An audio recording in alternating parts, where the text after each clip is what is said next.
In chambers hushed, decisions weigh. A nation watches, come what may. Impeachments dance on history's stage. A constitutional script, page by page. In the realm of judgments, a curious twist. Double standards emerge and persist. Debates echo in hallowed halls. Power struggle, a nation's call. A solemn promise, graven bold. In governance story, yet untold. A mirror fractured, reflections bias. One rule for you and another for us. Whispers of justice, a political dance. Impeachment shadow, a fleeting chance. To hold leaders to moral flame in the crucible of democracy's name. Equality falters in this skewed gaze. Inconsistency norms, a tangled maze. A tapestry woven with threads unfair. Double standards linger in the air. Yeah, Welcome solid. to Divided We Stand. I am Jimmy J, and that beautiful man over there is Joe Aguirre, as always. That's right, folks, buckle up. We're going to talk impeachment. Joe, how's it going, brother? Good, very good. Yeah. Very excited for tonight's episode. So was I. I mean, I am, but you know what? I'm actually going to deviate. I have this, this whole script written up, and I want to talk about something else because I had an experience today that really, really bothered me. And it actually ties into what you and I do here. So I do this thing. I volunteer at a place, and I get along with everybody there, right? I respect everybody there. There's a great guy there. I won't mention his name. Respect him, like him as a human being, like him as a person. And up until a few hours ago, he thought the world of me. Had the utmost respect for my military service, loved what I did around where I worked, loved the type of person I was, but then found out that I'm a conservative, and all of a sudden now, he can't stand to be around me. It's interesting. And before I left, because he was getting so upset that he was going to leave. So I said, you know what? No, you've been here a lot longer. I'll leave. It's fine. I don't want you upset. I want to leave on my own accord and remain cordial because I have nothing but the utmost respect and, like for you here, bud. But if you're going to be this way, I'm going to leave and remove myself so I don't upset you. Right? Because I said, I just don't understand. 2 seconds ago, before you knew who I voted for, I was a great person. What have I done in the 2 seconds that's changed your opinion except for cast a vote for somebody that you don't like? Well, I think the most interesting part of this, Jim, is, there's I assume a lot of veterans involved in this volunteer operation. Is that right or no? No, actually, this man is a civilian. I think he was he was in the Navy a long time ago or something like that. But would you agree with me if I were to say that currently in the United States military across all the branches, would you say it's fair to say 60 to 70% are probably right-leaning people? I would go as far as 80.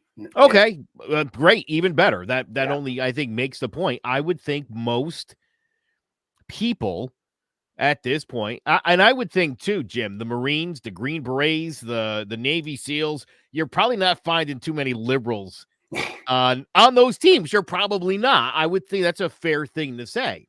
It's a fair assessment. Now, right, I put that number at like 99% of those guys are probably, again, right-leaning, whether they identify as Republican or conservative or just, right-leaning independent or whatever. But I would think, and the way that things have shaken out over the last couple decades, that's where people's politics are. When I meet a veteran now, Jim, I assume that they're probably more to the right than I am. Do you know what's and it's funny? A good bet when I do that. Right? But you're probably right. But yeah. What's funny is I automatically assume that as well, but a lot of people don't. I would assume, I assumed that most people assumed that we were right, leaning. But Yeah. they're like, oh, you're a Republican. I was like, I just told you I was in the military for 20 years. Like, I thought that would be, synonymous. And that guy's like, so you're super liberal, right? You've been serving all this time so Colin Kaepernick could take a knee. Right? Exactly. and Oh, Jim, let me tell you something. I think that's a shame. And, I give my own wife a lot of flack because I think she lacks perspective when she's talking politics with other people. And if I was talking to a police officer or someone in the military, again, I would assume probably I'm talking to a conservative. She would react like your friend and be like, "Oh, you're a Trump supporter." You know what I mean? Like outraged by that. And it's like, what's this person's life experience? What led this, my own life? I mean, I went to a Catholic school. Ronald Reagan was my hero. I was very conservative growing up. And I still am personally conservative. I live my life by my own conservative values. My politics have gone more left, but again, and we've talked about this. I mean, it's just a matter of my beliefs don't dictate anyone else's beliefs. And I like the separation of church and state. And that's why I'm where I'm at. Now, all that said, I like you a lot. You're a very dear friend of mine. You and I work together in addition to doing a podcast and being friends. You and I have a you were my relationship. teacher in all Yeah. of this. I mean, right? Like our relationship has like 9 levels to it, you and I really, really like you. I remember the first time you and I started talking politics, and I thought, all right, this guy's not an idiot. Let me see if I can hone those skills a little bit. This could be interesting. And then we eventually brought you on the show because I like the fact that you and I, how about when you and I went to that filming in New York? And we spent the day when we weren't filming. When we weren't filming, we were debating, and not in a nasty way, but in just a friendly, like, hey, you say this, I say that. We kind of bounce ideas off each other.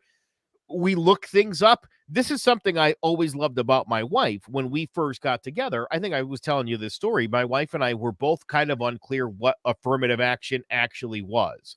Not what you think it is, not what you've heard it is. Let's look it up. And we both didn't quite have it figured out. And it was enlightening for both of us. Like, oh, well, now we know. You can argue that a little bit better. And I've always appreciated the fact that when you and I are discussing anything, that you are despite, the audience that you work with on a daily basis, who are wonderful people, mind you, but not open-minded at all. Not open-minded, not in the least bit curious why liberals are the way they are. And I, it's like, they want to destroy America. I'm like, shut up. Nobody wants to destroy America. But why do those people think that? I like to find out, like, why do conservatives think the things that they do? I'm interested. I like to talk to them. Beautiful segue, my friend. Because good. I wanted to talk. I'm not looking at the script, so I don't know that was a good segue. But awesome. And it's not even to my script here, but this is another thing that I want to talk about. I was talking to one of our, dare I say, fans, right, Miss Christine, and we were talking about this, and it kind of came to me on the fly here, right? You're a Yankees fan? Yeah. Okay. Let's just say, for argument's sake, and I know this is sacrilegious, and I'm only doing this for hypothetical reasons, but let's just argue and say that I'm a Red Sox fan. Would you hate me? No. Would you stop talking to me? No.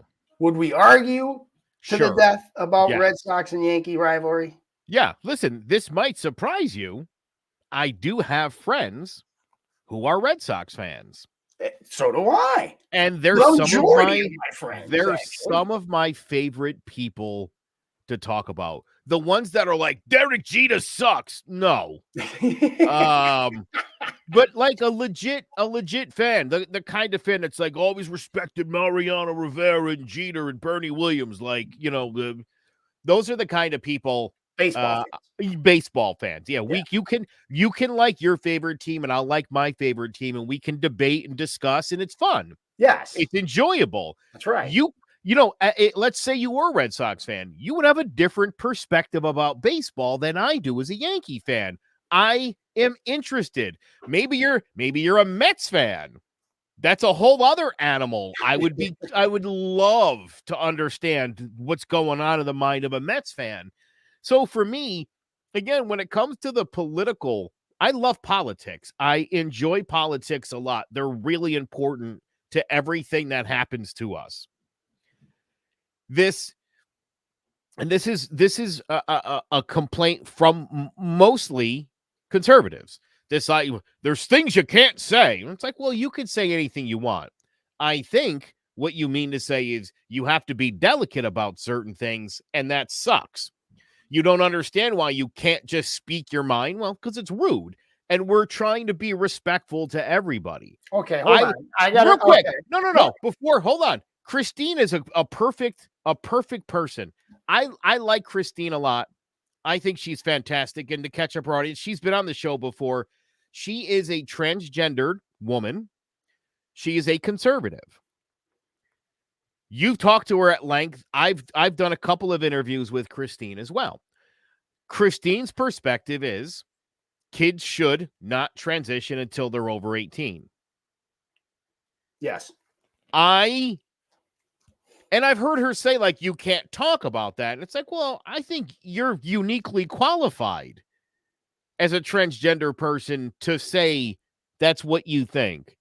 And sure, look, there might be people on the left that are like, how dare you? But she's got the right to say it because she lived it. That's right. She's got a unique experience and some perspective that could probably help a young person who's thinking about transitioning. You can't only just get the liberal viewpoint. You need to get perspective from everybody. And I think that's the beauty of what this country is about. And we got to get back to that. Thank you. This man, and I still hold him in extremely high regard. He's a great man, right? I just tried to explain to this guy, I'm like,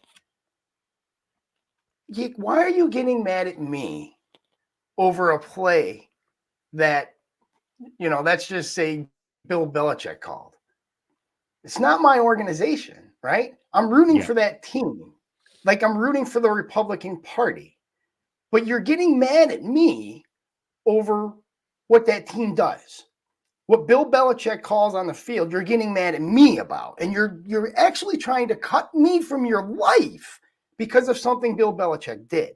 Now, if that makes sense to you, and if that holds, any kind of rationale, then maybe we shouldn't be talking because now I just think you're an idiot. How many times have I said to you, and it's funny, our couple of buddies of ours at work that I work with in the afternoon asked me recently about the dynamic between you and I. Do I get frustrated with you? Do I get mad when you spout the things that you spout? And I said, no, of course not. Again, I'm really more interested in, okay, interesting.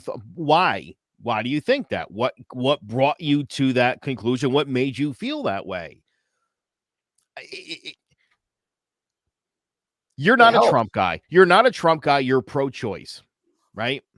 I mean, you don't support the January 6th thing, do you? Maybe I don't think that you should storm the Capitol. No, I don't think that's a good thing. So right, I mean, as far as someone, fair enough. You and I differ. Fair enough. That's where you and I differ. But no, you should never. As long as you don't like that kind of happened and that they smashed windows and broke in, that's not cool. That shouldn't happen. I mean, I'll be the first to say what happened in the summer of 2020, done by rioting, looting liberals. Not cool either. Not acceptable.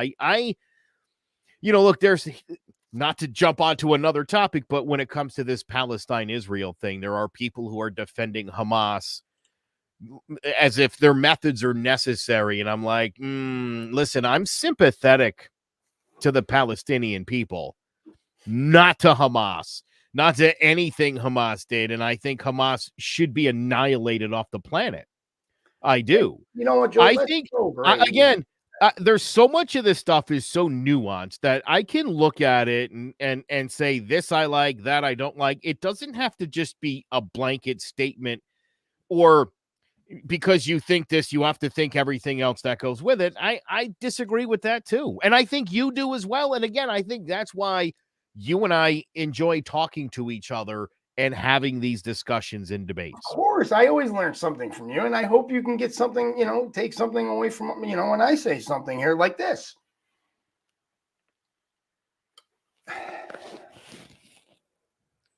I'm trying to not segue back into this whole script because I kind of in the middle of it right now and I'm lost.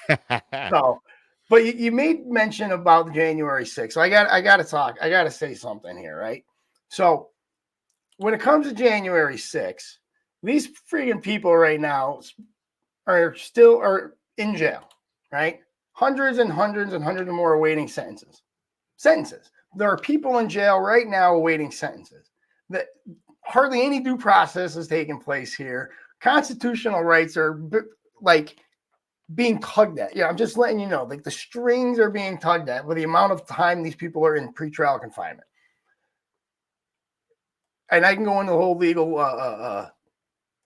I like the whole right to a speedy trial thing in the case of prosecuting Donald Trump but not defending somebody, even though the Constitution says it's the actual opposite. Right? Yeah. The whole right to a speedy trial is not for prosecution. It's for it's not. But anyways, neither here nor there.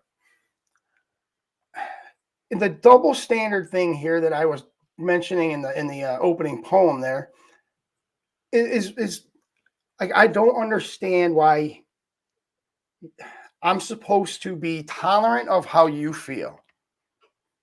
And if I'm not, I am a Nazi. I am a racist. I am a fill in the blank phobe, whatever. But you, not you, Joe, but liberals, I got you. They're good people for not even considering my views. Do you see what I'm saying? Like, right. They don't have to even. It's beneath them. It's immoral to that. Like, are you on Threads? I'm not. Okay. I joined Threads a couple months ago. And it is the worst site I've ever seen. It's mostly liberal people. Really? And all they do is piss and moan about all the same issues, who's an ally, who's not, that sort of thing. And it's an echo chamber is ultimately what happens. And I don't think that does anybody any good. Of course not. But people feel affirmed. That's where people go to feel like, ooh, people like me. And maybe that's where most people can only go to feel liked. I don't know. Right. But oh God, you said something earlier and I'm trying to think of what you were talking about it. And oh God, it hit me. You hit me right in the feels there, bud. Yeah. I like that. Yeah, you got me. I wanted to talk about it and now I kind of lost it, but God almighty, Joe, I'm so disheartened. So I will say you talked about perspective and people from my perspective, let's just say military, why we're conservative. I won't get into the whole reasons why, but I want to talk about how we feel right now. All right. And this is the majority of veterans. And I feel safe enough to speak for all of us. We're so disheartened. We're so disheartened that, the majority of us are Republicans. The majority of us are going to be right leaning. The majority of us don't care who you vote for. The majority of us just care that you vote, right? The majority of us feel that it's a responsibility. It's a duty for you to go out there and vote. So honestly, we don't care who you vote for. Just do it. Because when you don't, you dishonor the men that died trying to give you and protect that right. That's how we feel. We don't care. I don't care if you're a liberal. I don't care if you're a progressive. I don't care if you're pro-choice. I don't care about any of that. I care that you care about your country. That's how we could care about, right? That's it. And when you can't, and when you persecute a side, just as it is wrong and evil without even listening to them, you're no better off. Yeah, listen, I think there's a fine line between the MAGA Republicans, and I think even some of the people who call themselves MAGA Republicans really aren't. I think they more or less fall under that identity because it feels like, again, when look at the Middle East, right? There's this perception in Muslim countries that the United States is at war with Islam, and it's like, no, nope, just specific groups and countries, not everybody. But it's easy to make that assumption that we're not talking about moderates, we're not talking about liberal liberal Islam. Not that there's probably a whole bunch of those, but I think, again, ultimately, it's easy to make assumptions based on somebody's political party, but look at Liz Cheney. Everybody loves Liz Cheney in the Democratic Party. She's a Republican. Nothing about her has changed. She doesn't have any, she still voted with Donald Trump 93% of the time. People are like, I like her. You like her because she said he's a threat to democracy. She believes that. Democrats believe that. So makes sense. If they looked at her record otherwise, they would quickly be disenfranchised from this wonderful woman who's taken quite a stand and cost herself her party. I don't think it needs to be that. I think about a guy like John Boehner or Eric Cantor, a couple of guys who got run out by the Republicans during the Obama era because they were friendly with Obama. And there's a perception for, I think, the MAGA Republican and the most far left liberal that there is no compromise. There is our way, and you're unreasonable, and you don't even have a right to speak. And I think that is tribalism at its worst. It's tribalism at its worst. We are all Americans at the end of the day. And like I said, Jim, I think your standard Democrat and your standard Republican, for the most part, are on the same page. You get to some of these more nuanced positions and people have varying opinions. As I've always said to you, you're not the guy passing the policy. Why would I be mad at you about it? What That's what we always say. You agree with things that I don't agree with, so I'm supposed to hate your guts for it? That doesn't make any sense. It's so disheartening. I'm telling. This is the veterans. We're so disheartened, and I remember now, right? It's this whole division by fear, right? Divide and conquer. It's the oldest trick. It's the oldest playbook, right? Divide and conquer. This is what. And I'm fighting back emotion is what I'm trying to do here, guys, because it's so hard for me to dedicate my entire being, because this is what we do. All right. This is what people need to understand. We don't dedicate 20 years of our lives to a service. We dedicate who we are. You change as a person when you do the things that we've done. Okay. And you've experienced things that we've experienced, it changes you. So we're just so disheartened because we're so divided right now, Joe, that it's all done by fear. And why the frig did I go to war? And I'll tell you why. And why do I want to go to war tomorrow? Because I'll experience that fear for you. That's what people like me do. We experience horrors for people so other people don't have to. And I pray to God that there's never a draft, because I don't ever want to fight with anybody that doesn't want to be there, number one, right? And they're not going to feel the same way. And this is why the Marine Corps is the way. We're the only branch service that hasn't missed recruiting goal. There's a reason for it. We truly believe in this country. right down to our being. And when we see our government officials, and I'm not talking people here now, right? Now, this is specifically the idiots on the freaking Capitol Hill dividing us with fear. Now, I've heard this a million times. You've said it tonight, and I know you were saying it ironically, but I've heard it not ironically. But if I vote for Donald Trump, I am voting for an end to this country and democracy. I get the frig out of here. All right? We've been hearing this since who? Since Ronald Reagan. Oh my God, that's the end of democracy. He's going to bring us to what? What are we bringing us back to? Number one, that's what I want to know. What are Republicans bringing us back to? A theocracy. A theocracy, right? That's what it is. Yeah, that's the claim. Yes. Yeah. Okay. Matter of fact, Frank Zappa in the 80s went on many talk shows and talked about he felt the Reagan administration was leading this country down the road to a fascist theocracy. Okay, that's right. Yeah, hasn't happened. No. Or the Republicans saying, they're turning us into commies. Since Carter. Right. Hasn't happened.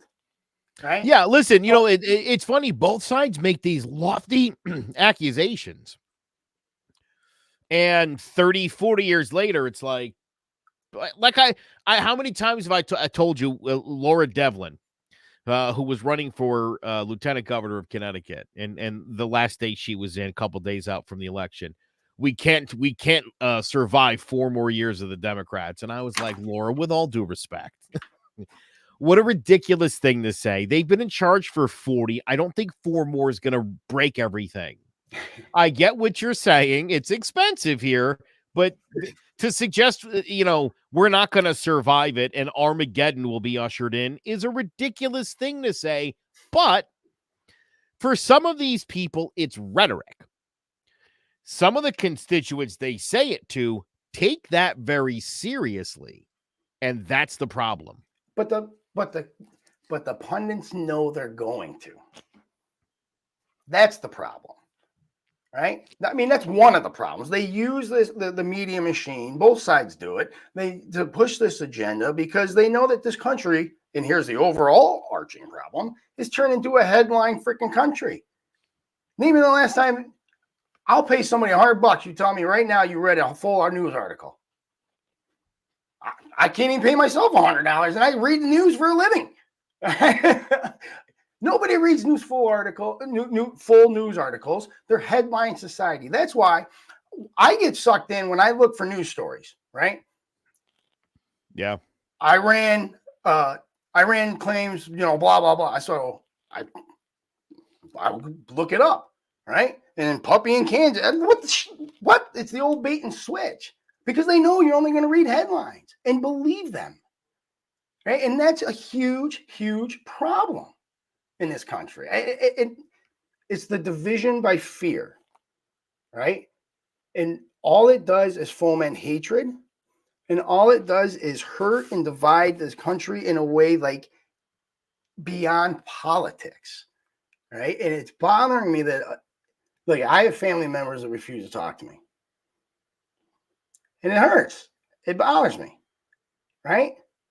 What am I going to do? I'm not going to beg you, number one. I've lost friends, right? Obviously not military friends, but I've lost friends over politics. And I'm like, this is stupid. Like, I was a great guy until you found out who I voted for. Yeah, that's ridiculous. And it's just so disheartening, man. It is. Now, I know you want to do this whole piece on impeachment, and I can't wait. I haven't looked at your bit. So bear with me with the production aspect of this, but I'm sure I'll have something to say, right? So please, guys, you gotta stick around after the break because when we return, it's the flip side with Joe Aguirre. We can expect another wet summer in Connecticut, and that means more mosquitoes than ever. If you don't have your home serviced for mosquito control and you find you're spending most of your outside time swatting those little pests, or you did have your yard sprayed but you still have bites all over your body, you're in luck. Mosquito Shield of Central Connecticut provides the best value in mosquito control services because of how they treat your yard using the Mosquito Shield tailored treatment system. All mosquito control service is not the same. They don't use a fixed schedule or an identical product, one-size-fits-all service program. You can't control mosquitoes on a set number of sprays or visits. Unlike the competition, Mosquito Shield of Central Connecticut will service you for the season, whatever it takes to provide superior results. The promise has awarded them an industry-leading customer retention rating of 90%. Visit MosquitoShieldCNCT.com to schedule an appointment with Wade DeCesare and enjoy the rest of the summer mosquito-free. The Associated Press found 70% of Americans, including 40% of Democrats, believe that Joe Biden may have acted illegally or unethically in regards to his family's business schemes. Following the money and the facts to uncover what I believe will prove to be one of the largest political corruption scandals of our lifetime and potentially in our nation's history. This impeachment inquiry, led by the chairman here today, Jamie Comer, Jim Jordan, and Jason Smith, they have found over $10 million from China, Russia, Ukraine, and Romania funneled through the corrupt influence peddling schemes to line the pockets of the Biden crime family. They haven't. Now, the man who didn't leave his basement and somehow beat Trump in 2020, a man who doesn't know where he is most of the time, is actually a criminal mastermind. Let's Go Brandon is actually Kaiser Soze, and his son is some type of foreign agent. The Foreign Agents Registration Act, or commonly known as FARA. To be clear, Hunter Biden has never, and I repeat, never registered as a foreign agent, despite his lucrative work being done on behalf of foreign interests and his many travels on Air Force Two. And that wasn't just because he missed his. That is really bad. If it's true, where's the proof? Speaker Johnson claims that they have it. The facts are so clear for everyone to see. Just a couple of numbers to remember, just real quick off the top. 15 million. We know that the Biden family received at least $15 million from foreign nationals and foreign companies. That includes from Ukraine, Russia, China, just between 2014 and 2019. 16 times, at least on the record, Joe Biden has lied about his involvement in the family's business dealings, Hunter Biden's business dealings. We know 22 times, at least 22 times, the president met with or talked with Hunter's foreign business associates. And we have checks. We have checks written to Joe Biden that the Oversight Committee has found in the banking records. $40,000 from China, $200,000 from a now bankrupt healthcare company that his brother James Biden apparently swindled. The evidence is so clear you cannot look away. And the Constitution requires the House to follow the truth where it leads. We have a duty to do this. We cannot stop the process. It's their duty to do this. Never mind wars, immigration, inflation, or any of the countless problems that we have in this country. Yet when it comes to Donald Trump, who has actually been indicted multiple times by multiple grand juries because of evidence, they're not talking about duty, just bullshit. President Biden and the Biden family. We owe it to the American people to continue this process, but to do it methodically and transparently. Many of you know I'm a lawyer, I'm a constitutional law attorney. I served on President Trump's impeachment defense team twice. And we lamented openly and we decried how the Democrats politicized that process. They were brazenly political and how they brought those meritless impeachment charges against the president. What you're seeing here, is exactly the opposite. We are the rule of law team. The Republican Party stands for the rule of law. Wow. When the Democrats did it, it was politicized, but the Republicans do it not politicized because they're the rule of law team. It's a wild claim to make. This is the party of January 6th, whose presidential nominee has as good a chance of getting into the White House in 2024 as he does being in prison. Here's Trump making more ridiculous claims that are complete lies, but you want to believe him so bad. Is justice, and this is coming from the White House, because I'm beating Biden by a lot, and this is coming right out of the White House. You know it, I know it, and they know it. So just... No, it's not. And you're not beating him. You're not beating him at all. Is there evidence Joe Biden committed a crime? James Comer has insisted that there is, but asked the question, why haven't they impeached Genocide Joe yet? Listen to Comer very closely here. At this stage, do you believe that you have the evidence to file articles of impeachment, and do you think that other members of the Republican Party agree with you? I think that at this stage, we have more than enough evidence to continue with impeachment inquiry. My job as chairman of the Oversight Committee was never to impeach. That's the Judiciary Committee. My job was to follow the money. We followed the money. Inquiry. An inquiry that probably will last into next December. So why would Republicans lie? Here's Democrat Pete Aguilar explaining. Is impeach for what? Impeach who? And impeach for what? This is, again, censures, expulsions, impeachments. This is just what they are concerned about within their conference. This is what keeps them together. This is what binds them together. It isn't an agenda that they are for. It is a person that they are against. They are carrying President Trump's water here, as they have done time and time again, from the certification of the election to now. Donald Trump is the leader of their party, and this is yet another attempt to make him happy. The Republicans are protecting Trump, and they've done this since 2016. They like to deflect. They've pounded it into the American people's head that Joe Biden's an incompetent, but it must be an act. It's got to be an act.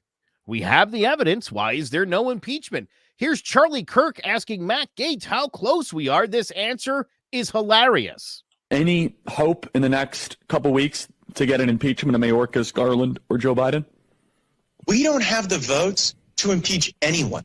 And Marjorie Taylor Greene is actually showcasing that by forcing votes on impeachment, by filing these privileged resolutions. And frankly, we've got a lot of these moderate members who just don't have the gumption to advance impeachment. Right. Moderate Republicans, which are basically any Republican who's not a MAGA nut. If only those level-headed rhinos had the guts to be partisan hacks. Let me make clear what the House Judiciary Committee has evidence of. Joe Biden lent a relative $200,000 and was being paid back. That's the check receipt Republicans are talking about. You can loan people money. If they pay you back, then you benefited directly from the influence peddling scheme. Because what the hell is that guy talking about?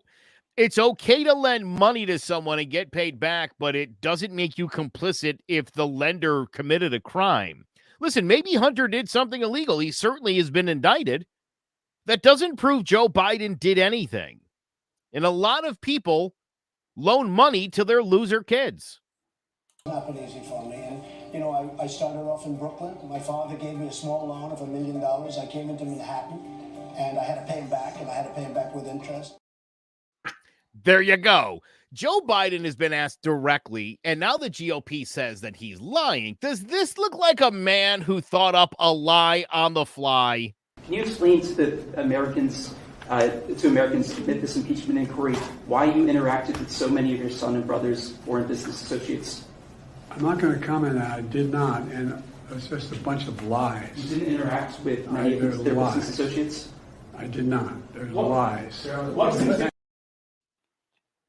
The funniest thing to come out of this is that Marjorie Taylor Greene wrote a book about the swamp through Donald Trump Jr.'s publishing company with the express intent of kissing Donald Trump's ass.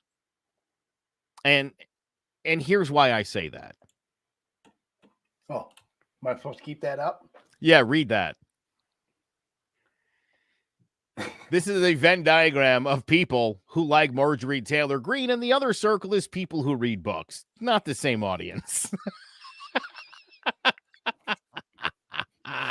Well, listen, Joe, they're holding they're holding the guy's water, and I get it. It's a tit for tat. They impeached this guy twice. We got to impeach Biden. And if Harris becomes the president, I guess then they'll really have made their point. Well, that's the real reason why nobody's actually bringing up impeachment charges on Joe Biden. Nobody wants to see Harris. How perfect would, if you're the Democrats, you're like, yeah, impeach the guy. The right? best way to get him off the ticket. You'd be doing the Democrats a favor. Yes. So I'm sitting here saying, do not impeach Joe Biden, beat him in the election in less than a year. Have him just, They're going to do what they did to Hillary Clinton from basically 2012 until the election in 2016. You're just going to hold a series of hearings. You're going to regurgitate the same information, much like the final Benghazi report brought no new light and no new responsibility on Hillary Clinton. That's what this is meant to be. This is, to me, a big knock on the Republicans. You don't have an agenda. You don't have a plan. The only thing that you can do as a group is go after Joe and Hunter Biden. Okay. Nothing else is uniting the Republican Party right now, Jim. That's the problem. So I've heard you all out. I've listened to your videos and blah, blah, blah, blah, blah, blah, blah. All right. So I'm going to take a couple here and I'm going to try to poke a couple holes in them. Do it. You said evidence-based indictments on Donald Trump, right? So let's just take the one currently that he's in right now, the civil case down in New York City about his real estate investments and etc. Do you know who they had on the stand today? No, I didn't follow today. Who was on the stand today? All right, I can't remember his name, but I know his position was, and he was one of the Nobel Committee members who picks winners of the economic Nobel Prize. So he knows economics. Essentially, he's probably one of the most far-going experts in economics. Well, the Trump administration and lawyer team, this is what he testified to on the stand, looked at it and said, there's zero fraud here. Real estate people do it all the time. It's called expected value versus actual value, blah, blah, blah. But this is who has no affiliation politically. Zero, zilch, nada. None. Has no reason to lie. Like, there's no fraud. This is what it is. This is what it isn't. Everybody knows this. It's not new, right? Hold on. Let me finish.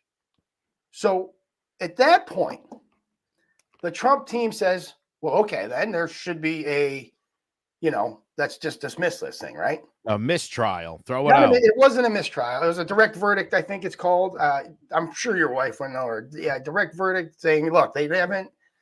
Basically, what they said is they haven't shown the burden of evidence that this should even be brought to indictment. Therefore, let's just go and dismiss this now, right?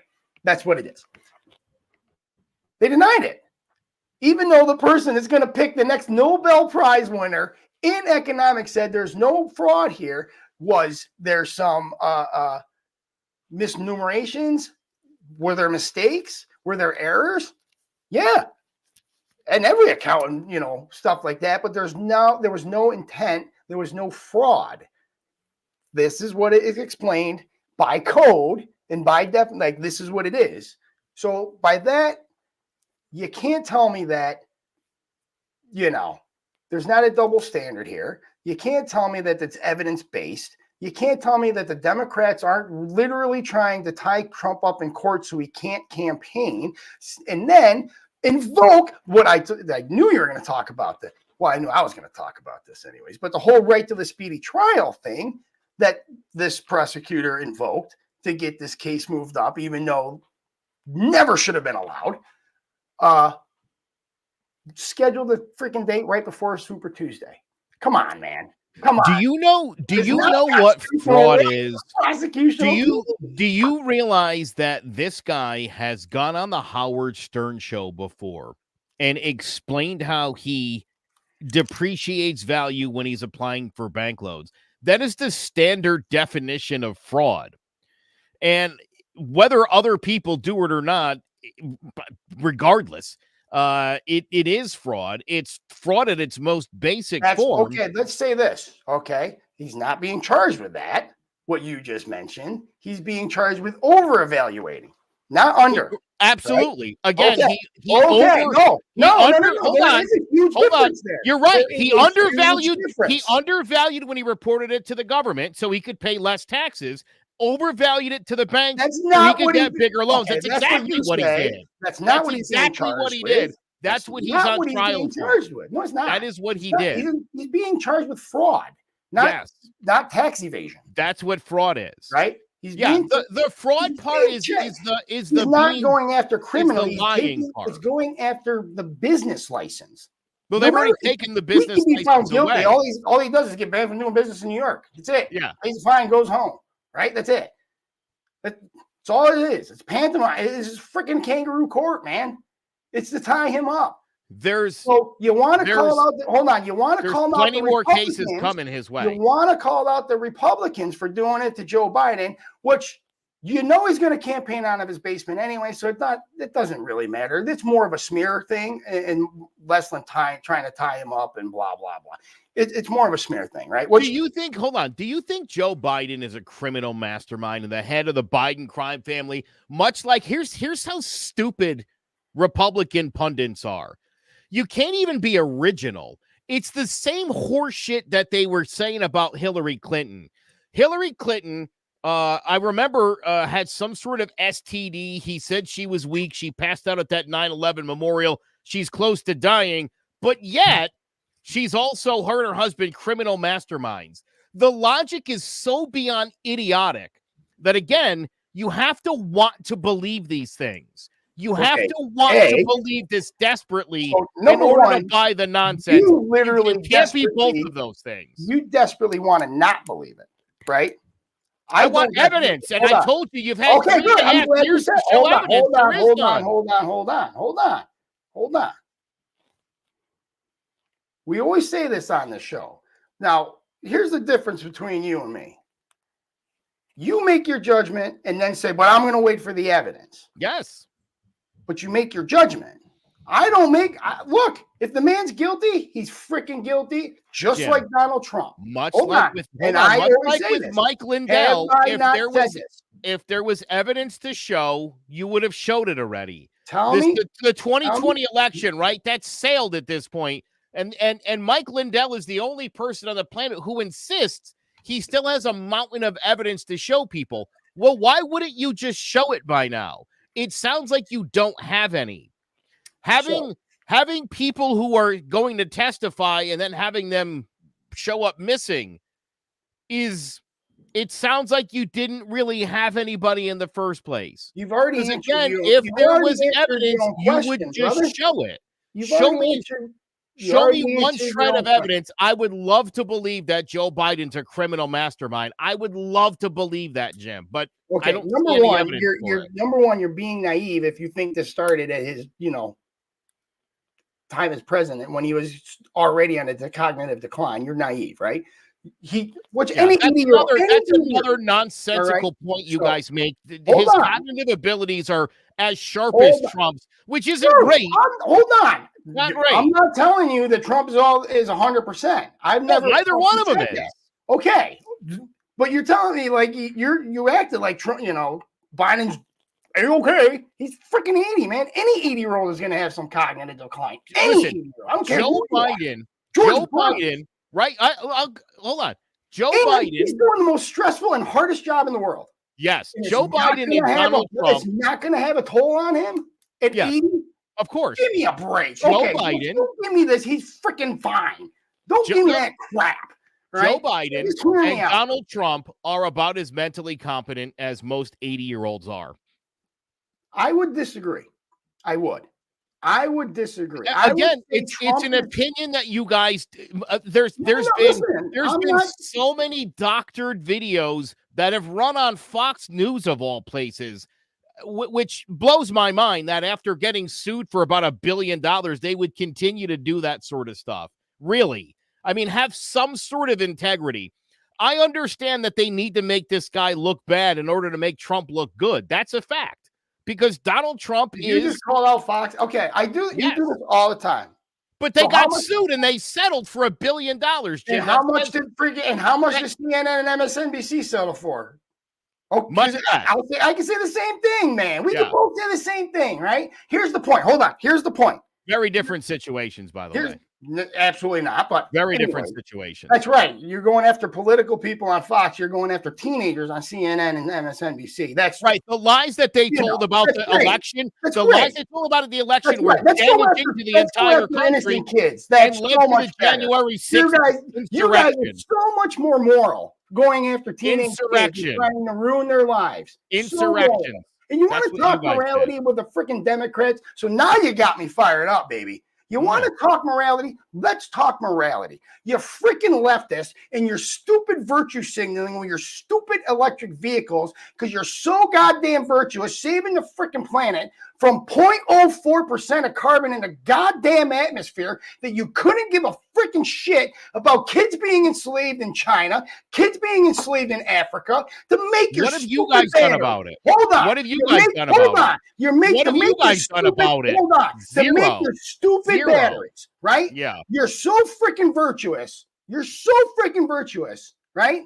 But you don't care. Don't give me your hypocritical bullshit. I'm the tell me that you're virtuous. I'm the most anti. Right. I'm the most anti-EV liberal on the planet. I'll tell you why military people are Republicans. Because we've been around the freaking world and we know the true freaking horrors of this world. We've seen them. We don't sit back in colleges and theorize about them and hoping that they don't happen and then making plans as if they didn't. Because guess what? They freaking do. It's nice that you see horrors around the world, but it doesn't happen here. Refuse to accept it. It doesn't happen That's the stupid utopia that you friggin' morons live in. That's what it is. I tried to be friggin' nice. I tried, right? But you're dumb. You're dumb. You're hypocritical. You think you're so goddamn virtuous that you can call for the destruction, that you can call for the eradication of the same people that Adolf Hitler did and then have the freaking balls to call Trump Hitler. You're doing exactly what Adolf Hitler did. You're supporting exactly what Adolf Hitler did, but then going, nope, that guy is. You're so hypocritical. Wow. It's again ridiculous. the complete disregard for nuance is typical of right-wing media. That's what you're doing. That's what you're doing. There is Nobody zero nuance. There is zero freaking nuance. You're talking out of your ass right now. Straight up. Out of my ass. You are. Yes. Hold on. You're talking about some. Hold on. From the river to the You're sea, talking about Palestine shall be free. What does it mean? Jim. There's no. You're talking about. Hold on. You're talking about. There's no hitting freaking meaning, Jim, stop and listen for a minute. I'm not sure why you're not listening at all. Stop talking. I will explain it, Jim. I will explain it. Hold on. I don't know a single fucking liberal that agrees with that. Not a single one. I haven't had a single conversation with one liberal who agrees with that. You're killing me, brother. Jim, you can listen. You guys live in a bubble and you make shit up and you start to believe it because you guys convince each other that it's true. I'm the most anti-EV liberal that you know. I hate electric vehicles. I think it's the worst idea on the planet. I've said this repeatedly. You do. As far as, I said, and again, I don't know. I listen, we're not having electric vehicles in Connecticut. They figured that out. It was a stupid idea. Don't confuse a handful of far left idiots who are in power and attempt to push things forward, things that are never going to get implemented and things that don't have a chance to pass. Now, as far as this thing with the Palestinians, you're talking about very left-wing extremists who are also condemning the Israeli government, not the Jewish people. And I think you know better. So to tie that in is horseshit, and you know it. We're talking about Benjamin Netanyahu, who just a couple weeks ago, you agreed with me. He had glee on his face that 700 people got massacred on October 7th. He knew exactly what that meant. We now see evidence that he knew it was coming, and he allowed it to happen. That's terrible. So there's a lot more to the story, as we've said before. I stand by that. I don't know a single Democrat who actually believes that. I don't. Really? That's not a Palestinian American. Yes. Do you want me to pull up freaking videos? I can pull them up. I can pull up 1,000 again. videos. you're going to pull up video from Palestinian Americans who are protesting the way that their brethren are being treated by the Israeli government. You'll only be proving my point. You show me, hold on, show me Schumer saying it. Show me Pelosi saying it. Show me Biden saying it. Biden is standing right alongside Israel. So try again. This is a horse shit. Okay, hold on. An absolute horse shit narrative that you're spreading. You're starting spreading. to make me mad, brother. Because hold on, you named off Pelosi. Not true. Right? You named off Pelosi. Sure. Show me where Nancy Pelosi said that she doesn't support Israel. I was literally just reading about this earlier today. Hold on. Pelosi. I'm making a list. Pelosi, Schumer, yes. Biden, Harris. Pick one. Pick any of them. Keep going. I'm Jamie curious. Raskin. Because I want to know, hold on. I want to know if those 5, 6, 7 people that you just named off are the ones protesting on college campuses. Jim, you're worried about 18-year-old leftists that vote. Great. That vote. So what? That call for the genocide of a people. Listen, Jim, the genocide is happening in the opposite direction. We talked about last week 15,000 dead Palestinians. There's also 1.5 million fucking Palestinians that live in Israel that are free. There's zero chance of a freaking genocide. If you house think 1.5 million they're people free and care for them, Joe. If That's you think ridiculous. they're free, Idiot. if you think they're free, you're kidding yourself. Idiot. You know it. You know you're full of shit here. You know that. They're allowed to. You know those people are living under oppressive conditions in Congress. They don't. They don't have Palestinian members that. Yeah. In Congress. Yes. There's like 2 of them. Now, how many Jewish members are in freaking Hamas? How many? Let's go a step further, right? How many Let's talk Jewish about members the are in Jews, Hamas? right? I don't think there's any Jews in Hamas. But they're freaking Palestinians allowed to even be in their government. Again, you're saying a really shitty thing here. You're confusing Palestinian peoples for terrorists. No. It's Hold on. ignorant. You just conflated them. You certainly did. You just said that Israel is performing a genocide. Yes. That's impossible. Yes. It's mostly civilians that have been killed. That's literally what a genocide is, Jim. Killing civilians. It's not killing soldiers. That's called war. Number one, genocide is completely eradicating a person, right? A race of people, just like Hitler tried to do, just like the Chinese are doing. But you're confusing a battle between 2 armies with the slaughtering of civilians. You're not hearing me, brother. You see, this is what I'm talking about. You call us close-minded.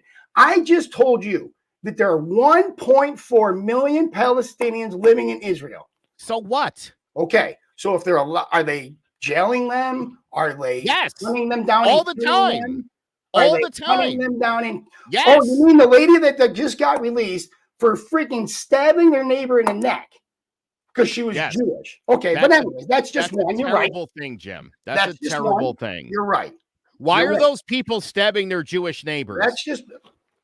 You tell me. I don't know. I'm not. I would love to tell you why. I don't think you really want to hear it. It's the oppressive Israeli government that's led to this happening. I'm not justifying it, but if you want to know why it's happening, that's the reason. Why don't we?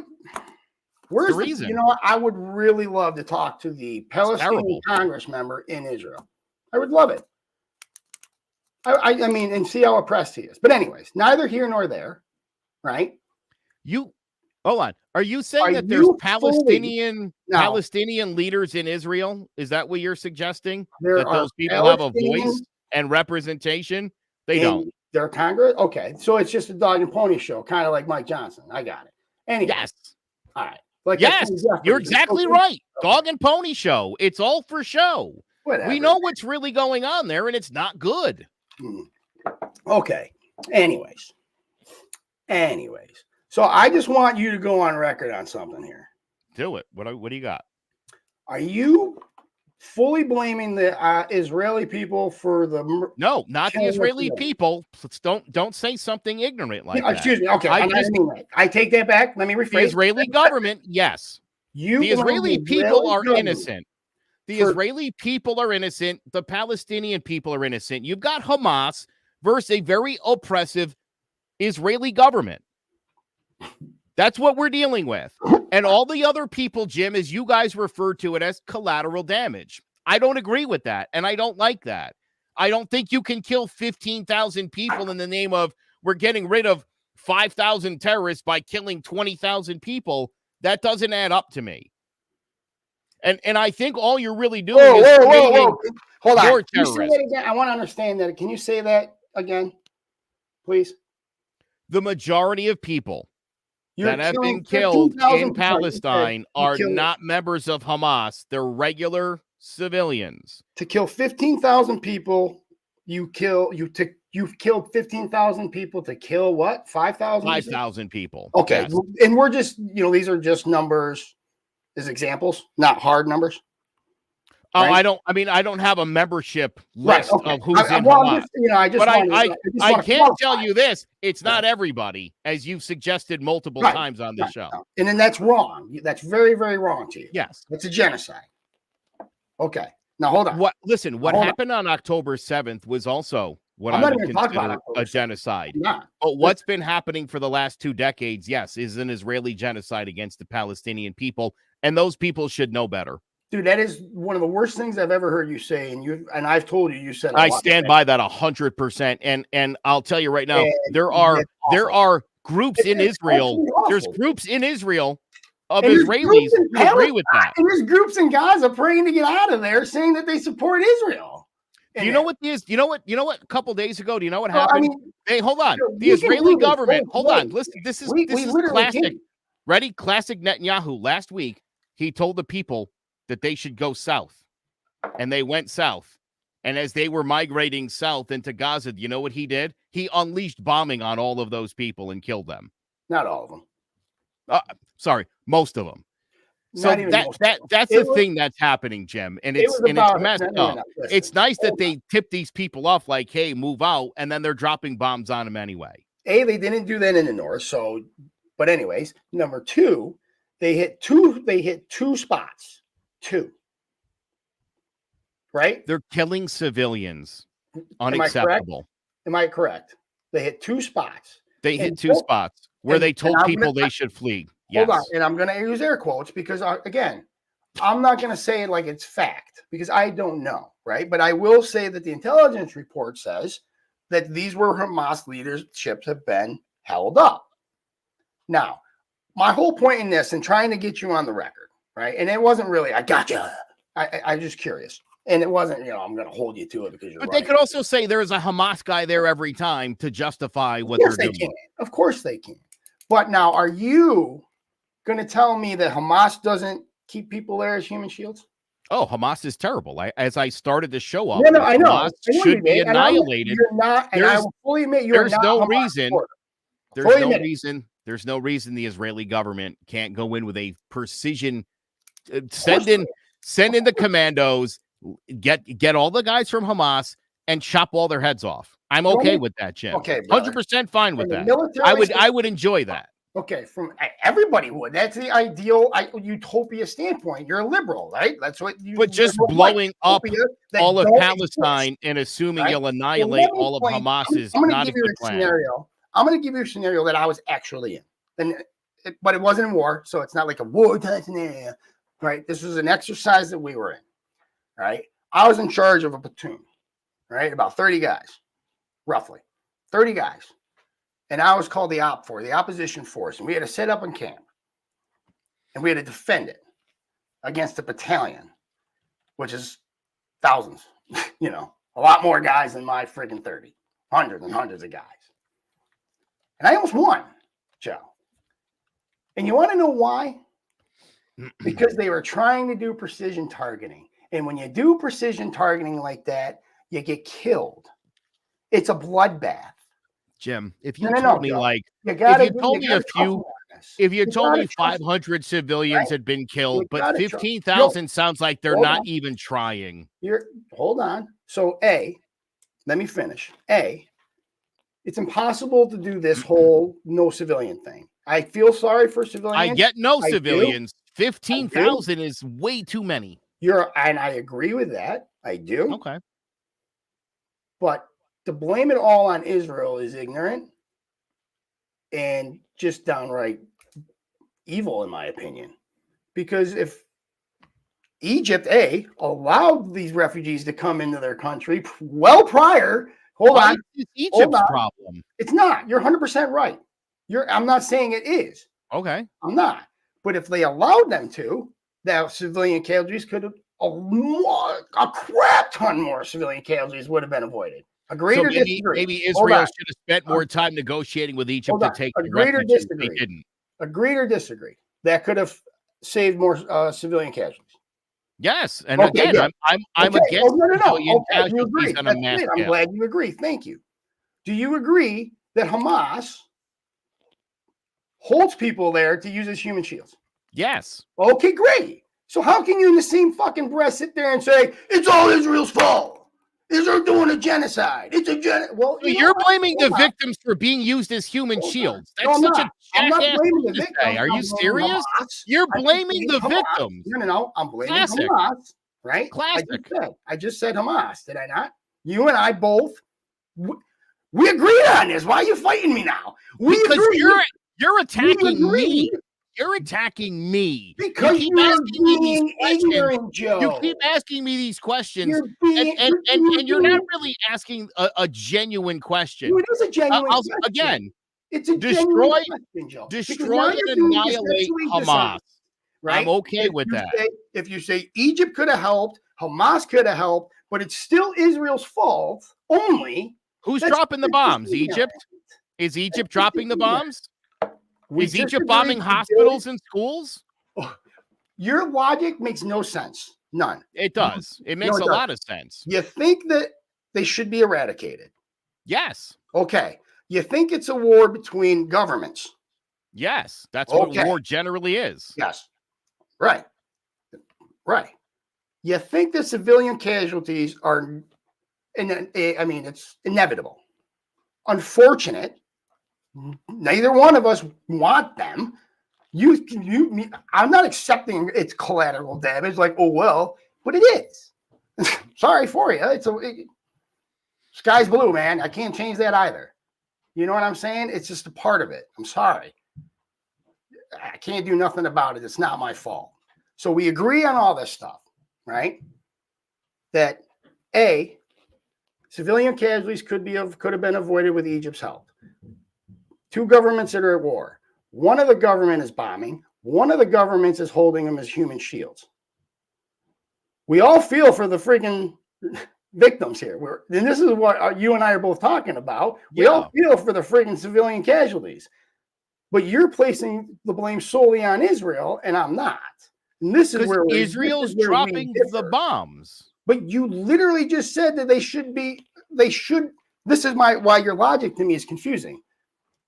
You have a government dropping bombs against another government. Yep.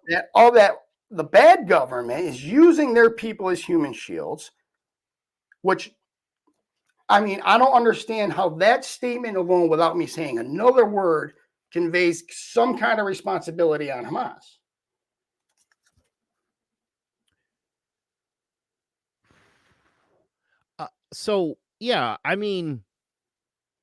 Sure, they share in the responsibility.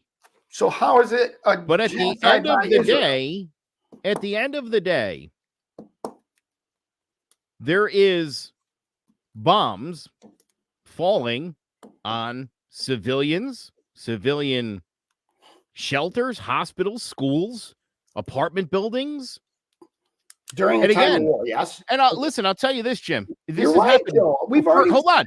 For a really long time, there's been many times where the Mossad has gone into the Gaza Strip or the Sinai Peninsula and blown up an entire building full of people because one Hezbollah or one Hamas terrorist was in there. And for the most part, Jim, I'm like, all right. You're in that building. You knew that was going down there. Collateral damage. I get it. But now you're just blanket bombing that place, and 15,000 people have died in 2 months. I just feel like it's a little reckless. It's not in the slightest, Joe. It's a little reckless. By the time this war is done, you're going to be talking about 100,000 dead Palestinians. innocent You civilians. talk about That's that in not every right. single war, It's right? not right Anyway. under any circumstances. You It talk just about isn't. that in every single war. But anyways, because if you're not doing it now, you're going to be doing it in another October 7th with other people. I mean, it's going to happen. Yeah. Again, run your commando units, run the Mossad, go in there. There's not that many members of Hamas. It's not that big of an organization in the grand scheme of things. So just It's to not. keep allowing them to attack their people whenever they want. I didn't say to allow them. I said send in the goddamn commandos and take them out one at a time, two at a time. I just explained to you militarily it can't be And done. again, Jim, as I said, listen, if you got to take out a boatload of people, fine. A ship worth of people is too many.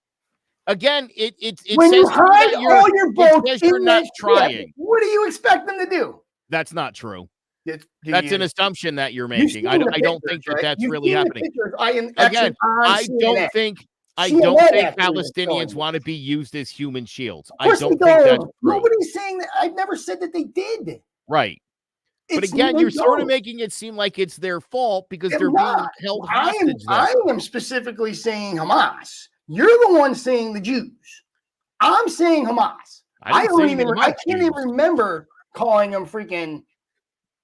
I can't. I'm not. Look at.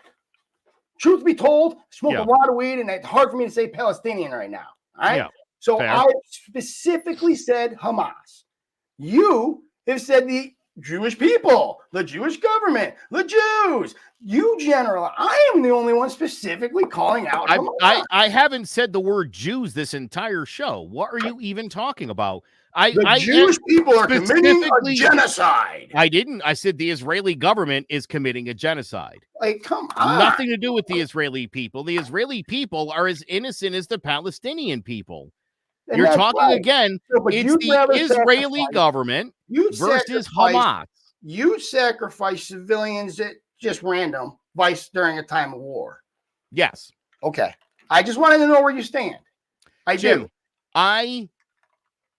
I think too many civilians are dying because, again, it seems to me, because they're angry, and maybe rightfully so, that it's like, you know what, fuck them all. We'll just drop. I don't think that's right, and I don't think that's going to solve the problem here. You're either going to have to kill 2.5 million Palestinians so there's not a single one left, because the more civilians you kill, you're recruiting for Hamas right now. Every family that gets wiped out where a son is left, guess what? That's another terrorist. That's a new terrorist. That's the next generation of terrorists. I actually agree with that.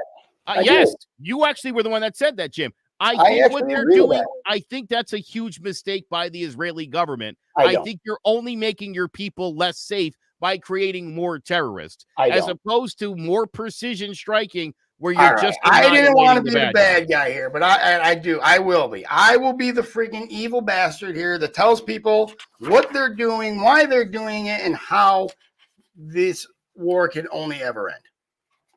There's only one way to do this, guys.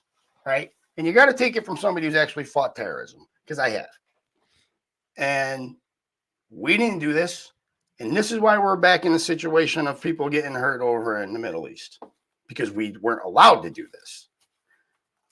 And it probably shouldn't be done. But it has to. If you want to stop terrorism, if you want to stop Hamas, if you want to stop the Houthis, let's say, Hezbollah, like terrorist organizations, we'll just say you want to stop terrorist organizations in general. There's only one way to do it. And to be honest with you, I think the Israeli government knows this. Is it evil? You can call it evil. Is it a necessity? I call it a necessity. Because you're right, Joe. You kill a freaking Hamas member, their kids become Hamas members. You kill an innocent Palestinian, the chances of those kids becoming Hamas members just increase 50%. Yeah. So how do you defeat them? You have to make people around you more scared of you than the terrorists. That's it. That's the only way. Because if not, then it's working, because just annihilating and destroying everything in your path is about as bully as it gets. They're not destroying everything in their path. Have you seen pictures of Palestine? It's mostly flat. You know all they do is watch the news. It's mostly flat and in absolute ruins. It it's smaller than a postage stamp. So you blow up half a friggin', city block, it's going to look like that. And 2 million people live there. It's so dense, Joe. Yes. Right? That yes. It's going to look, the devastation is going to look, and Yes. it's bad. It's friggin' bad. Yes. But it's going to even appear twice as bad, right? Yes. Because of the density. Agreed. But it's normal. I'm telling you, man. It's normal friggin' warfare. It's normal. You go in there and you bomb a densely populated area, chain reactions happen, shit happens, right? Yes. It's normal warfare. It is. I wouldn't call it a genocide. You know what I call it? I call it fighting terrorism the only way you can. Yeah, the Khmer Rouge said they were doing that in Cambodia, and they killed like 20 million people, mostly civilians. Is it unfortunate? Yeah, it's unfortunate. But you want to get rid of freaking Hamas? Kill all the brown people. That's the best way to do it. Get out of here. No, it's not. Am I wrong? That would be the definitive way, right? Yes. I mean, after that, if you listen, Jim, I will admit, if you kill every single Palestinian person, everybody in the Gaza, Sinai, kill them all. But just blanket bomb every single area of those territories, and by the middle of next year, no more Hamas. Or Palestinians. Period. The Democratic war machine would not make enough money doing that. So that's what is never the Democrat war machine? Right? That's never going to happen. That's an oxymoron. The Democrat war machine. Well, really? Listen, Republicans were in office for 4 years. There were no wars. Joe Biden gets We had to end wars that they started. Are you serious? Where do you think Afghanistan and Iraq came from? The Democrats? Three wars. George Bush. 3 new wars. That was George Bush that put us there. What are you okay, talking and then about? the last two freaking presidents brought us to freaking war. The last 2 Democrat presidents brought us to war. Say that about the Republicans. Go ahead. Which war did Obama start? I'm sorry, you're right. They just gave up.